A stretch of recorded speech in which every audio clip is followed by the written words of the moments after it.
Bonjour à tous ici, bonjour YouTube, Facebook. Alors, merci Seigneur encore de nous avoir rassemblés encore aujourd'hui. Merci encore Seigneur de faire ce que tu veux. Je viens encore mettre ces moments entre tes mains Seigneur par ta grâce. Et que toi seul encore Papa tu puisses nous accompagner en ce moment. Que je ne puisse pas parler ici avec mes sentiments Seigneur, mais que toi seul encore tu puisses me guider. Au nom de Jésus, Amen.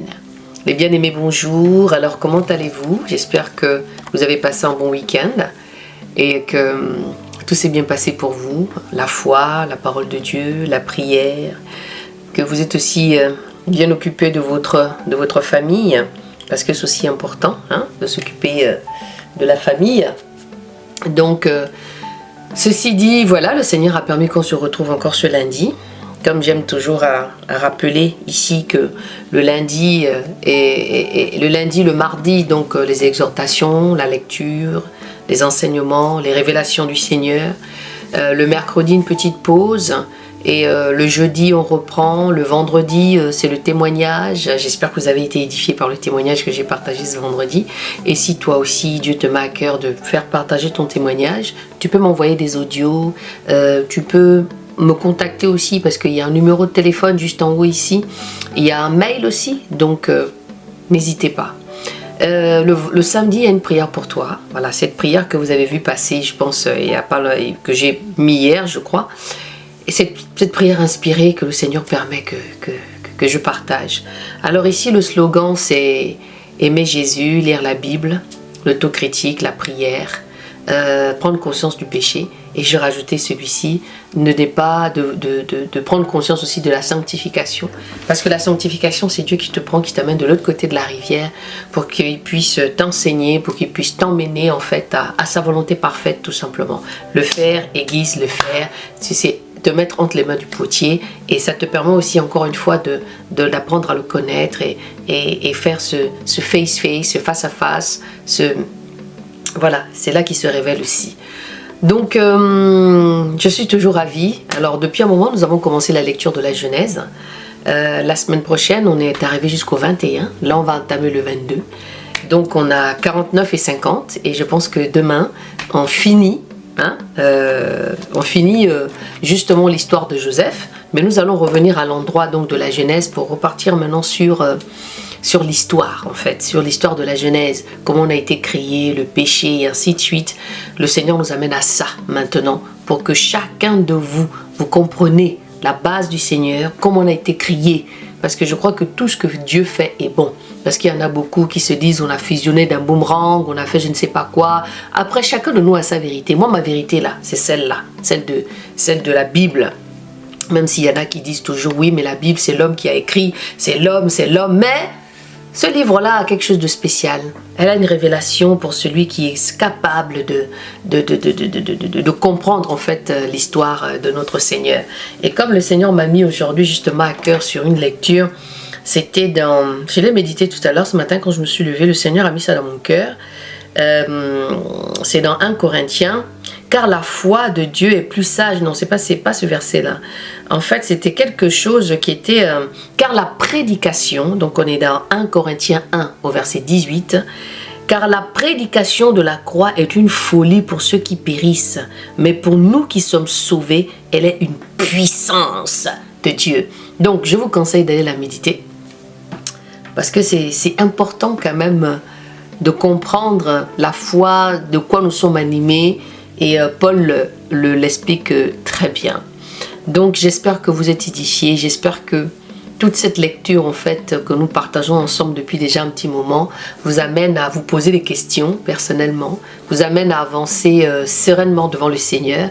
Et n'oubliez pas de partager aussi, partagez à vos amis, partagez à vos proches, partagez à ceux que vous savez qui sont susceptibles d'entendre cette parole, de pouvoir être édifiés. Voilà, donc ceci dit, nous allons continuer la parole. Merci Seigneur. Nous sommes sur la semaine dernière, nous avons parlé de Jacob bénit les fils de Joseph. Donc on était méditons ensemble au numéro 21. Et là nous allons partir sur le numéro 22, donc prophétie de Jacob. Amen. Comme je vous dis, vous avez des applications quand vous allez sur votre téléphone. vous avez Play Store, où vous pouvez éventuellement chercher les applications là-bas.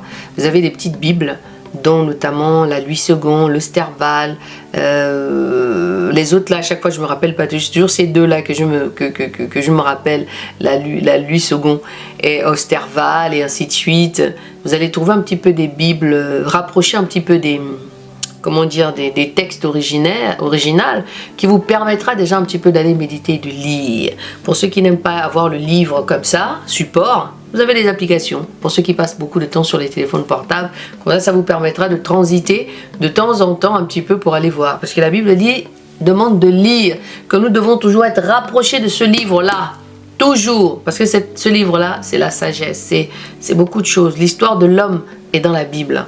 Donc, on va continuer la lecture. Et puis, je pense que demain, je ferai un point global par rapport au chapitre 50 que nous allons terminer demain. Je vais faire un point. Voilà, par rapport à comment vous avez ressenti tout ça. Et peut-être que par la grâce de Dieu, vous allez échanger avec moi et me donner votre point de vue de ce que vous avez lu. Alors, prophétie de Jacob. Puis Jacob appela ses fils et leur dit, « Assemblez-vous et je vous annoncerai ce qui vous arrivera dans les derniers jours. Rassemblez-vous et écoutez, fils de Jacob, écoutez Israël, votre père. Ruben, tu es mon premier-né, ma force et le commencement de ma vigueur, qui excelle en dignité et qui excelle aussi en force, impétueux comme les eaux. Tu n'auras pas la rééminence, car tu es monté sur la couche de ton père et tu as souillé mon lit en y montant. Siméon et Lévi, son frère, leur glaive sont les instruments de violence dans leur demeure. Que mon âme n'entre pas dans leur conseil secret, que ma gloire ne s'unisse pas à leur assemblée. Car dans leur colère, ils ont tué des hommes et pour leur plaisir, ils ont enlevé les bœufs. Maudite soit leur colère, car elle a été violente et leur fureur, car elle a été cruelle. Je les diviserai dans Jacob et les disperserai dans Israël. Judas, quant à toi, tes frères te loueront. Ta main sera sur la nuque de tes ennemis. Les fils de ton père se prosterneront devant toi. Judas est un jeune lion. Mon fils, tu reviens du carnage. Mon fils, il ploie les genoux. Il se couche comme un lion, comme une lionne qui le fera lever. Le sceptre ne s'éloignera point de toi, de Judas, ni le bâton, le législateur d'entre ses pieds, jusqu'à ce que le Shilo vienne et que les peuples lui obéissent.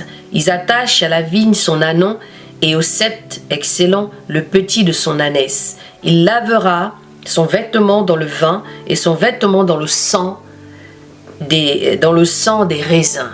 Amen.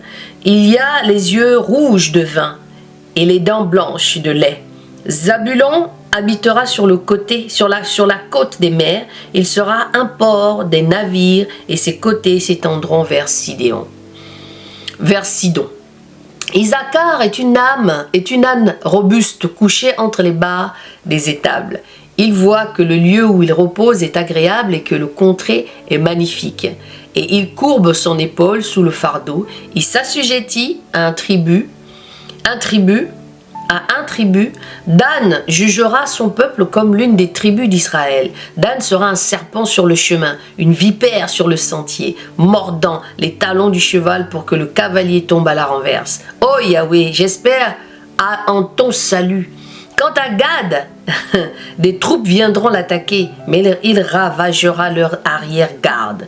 Le pain excellent viendra d'Asser, et il fournira les mets délicats des rois. Nephtali est une biche en liberté. Il profère de belles paroles. Joseph est un fils fertile, un rameau fertile, près d'une fontaine. Ses branches se sont étendues sur la muraille. Des archers l'ont provoqué.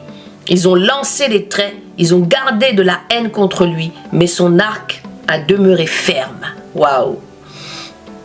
Et ses mains ont été fortifiées par les mains du puissant de Jacob. Il est ainsi devenu le pasteur, le rocher d'Israël.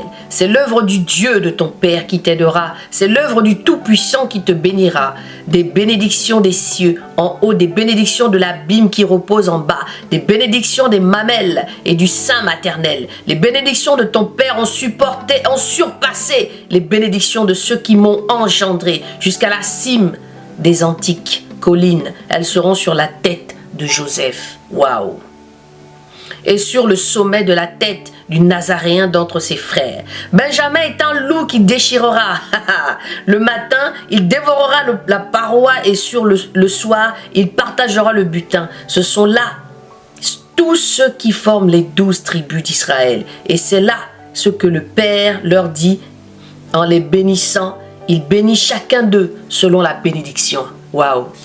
Waouh, waouh, waouh, waouh, magnifique. Qui lui était propre. Il a béni ses enfants par la bénédiction qui était propre. Je pense que cette prière-là, cette bénédiction que Jacob a fait là, hein, c'était la bénédiction du Seigneur. Prophétie de Jacob sur ses enfants. Waouh! Moi, c'est... Non. Ah! Il faut prier pour nos enfants là. Il faut les bénir. Ah! Jésus. Qui lui était propre. Oh Seigneur, attrape mon cœur. Bénis chacun d'eux selon leur bénédiction qui lui était propre. Il leur donna aussi cet ordre. Je vais être accueilli auprès de mon peuple. Enterrez-moi avec mes pères dans la caverne qui est au champ d'Ephron et Essien, dans la caverne du champ de Macpéla, vis-à-vis de Mamré, dans le pays de Canaan. C'est le champ qu'Abraham a acheté d'Ephron, le Essien, comme propriété sépulcrale. C'est là qu'on a enterré Abraham avec Sarah, sa femme. C'est là qu'on a enterré Isaac et Rebecca, sa femme. Et c'est là que j'ai enterré Léa. Le champ a été acquis des fils de Heth avec la caverne qu'il s'y trouve. Avec la caverne qui s'y trouve. Alléluia, amen. Je ne veux pas aller loin. Je ne veux pas polémiquer. Demain, on va finir...